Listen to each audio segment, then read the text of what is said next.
Tá. Tá.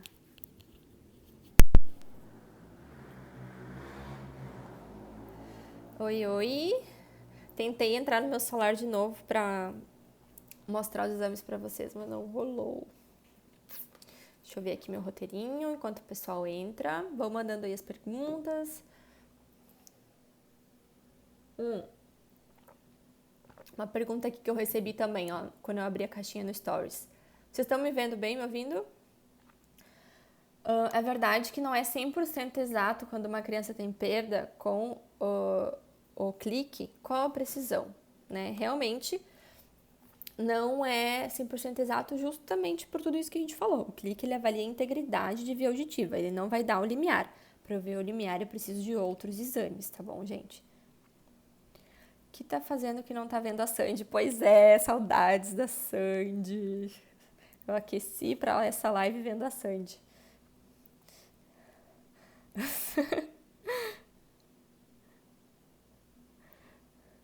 Tá? Aqui outra pergunta, gente, que eu recebi, que acho que vai ajudar muita gente. Dá para calibrar o AASE só com PAT clique? Gente, adaptar um aparelho só com clique, a gente não sabe qual é o grau da perda auditiva, tá? Sejamos sinceros, a gente não sabe. Porque a gente tem ali de 2 a 4, um limiar em 40. Não nos diz como é que tá os limiares dos graves, não nos diz como é que tá nos agudos, porque agudos não é só 2 a 4, a gente tem 6, tem 8, tá? Então, tem que encaminhar para fazer outros exames, tá bom? Então, não existe relação de ausência de PAT com maturação. Virgínia, na minha experiência, eu nunca vi, tá? Eu nunca vi essa relação. A ausência de PAT, ela vai estar associada a alguma perda auditiva, alguma alteração na via auditiva, tá bom? Mas não a questão de maturação da via auditiva. Os exames, a gente faz às vezes em crianças de 3 meses, aquelas ondas lindas, tá? As latências elas vão estar alteradas comparadas ao adulto, mas normais para a faixa etária, tá? E a gente tem que acompanhar a maturação auditiva dessas crianças. Mas não posso bater Ó, fiz lá um pH numa criança de 3 meses, 6 meses, que está no processo de maturação da via auditiva. E aí deu ausência de ondas. Eu vou falar para os pais, olha, deu ausência de ondas, mas isso pode ser por questão de maturação da via auditiva. A gente, não, precisa fazer outros exames. Isso pode ser uma perda auditiva, tá? Pode ser uma perda auditiva. Não tem certeza do resultado do exame, orienta os pais, olha, a gente vai precisar repetir, sugere outros exames, autoemissão, conversa com o médico, enfim, tá? Não saiam por aí falando que é questão de maturação auditiva ou um PAT ausente, são coisas diferentes, tá? Porque senão depois vai chegar lá com 2, 3 anos, essa criança sem falar uma palavra, sem escutar, sem aparelho, e a mãe vai lá e entrega o PAT pra gente, olha, eu já fiz, e, né, e deu ausente por questão de maturação. Não misturem as coisas, maturação é diferente de ausência de ondas, tá? Deixa eu ver mais aqui que eu tinha de respostas para responder. Então, o que analisar sempre no PEAT? Presença, ausência de onda, latência de onda, intervalos interpicos, morfologia, reprodutibilidade. Sempre tenham em mente esses 5 elementos para liberarem um exame. Tá? Não conseguiu repetir, fazer a reprodutibilidade de uma onda, vai lá e escreve, a criança acordou, não foi possível determinar, tá?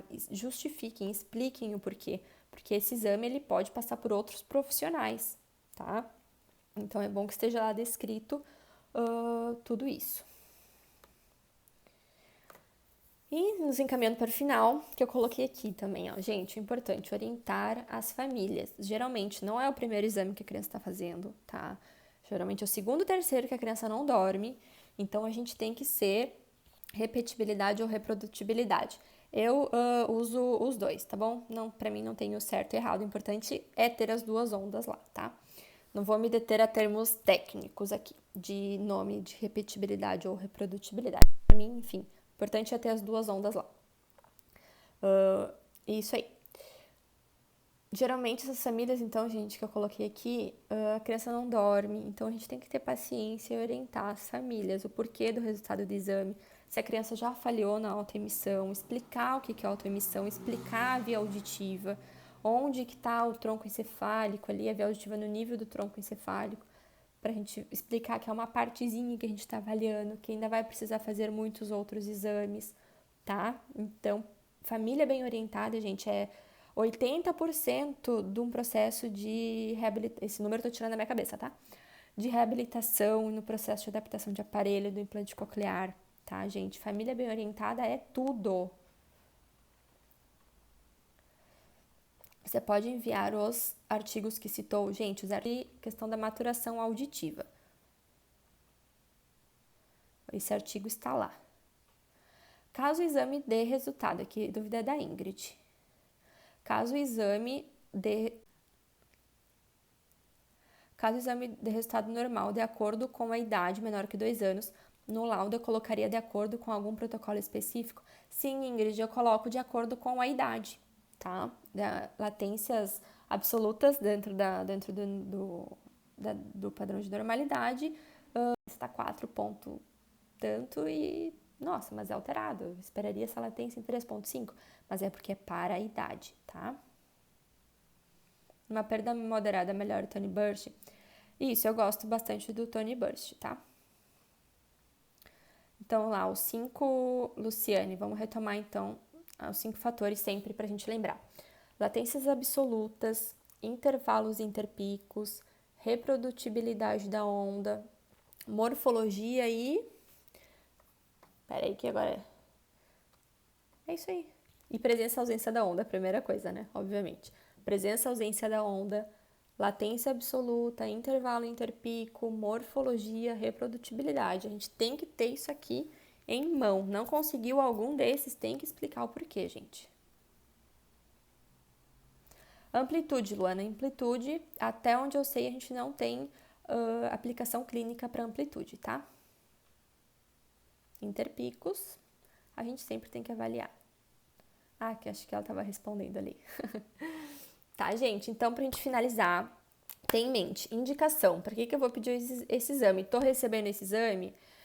O que eu vou esperar buscar? Vou olhar a audiometria do paciente ali e vou ver, eu espero tal coisa. Se eu não encontrar tal coisa, por quê? Então, eu tenho que ter isso em mente no meu exame, tá? Consigo relacionar esse meu exame eletrofisiológico com comportamental? Não consigo, porque essa criança não faz comportamental?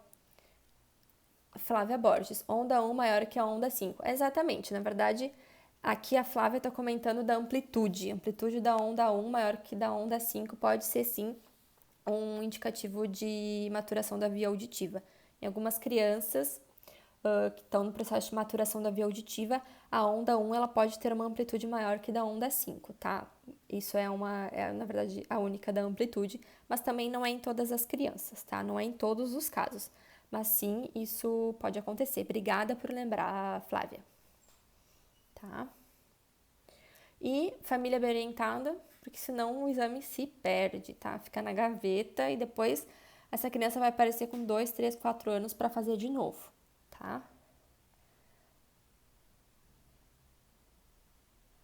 Diferença interoral da onda 5, Maíra, obrigada por lembrar também. Não pode ser maior do que 0,3 milissegundos.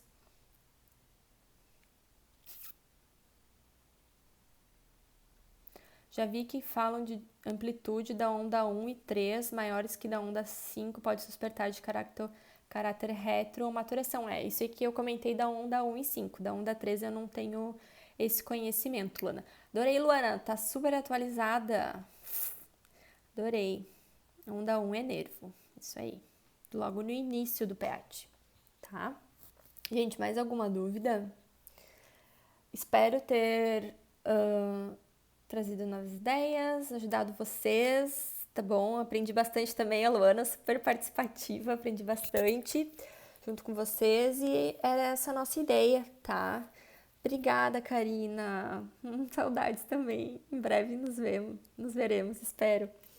Mas então essa foi a segunda live do Hino Áudio. A gente falou sobre a eletrofisiologia da audição com foco no PEAT, tá bom?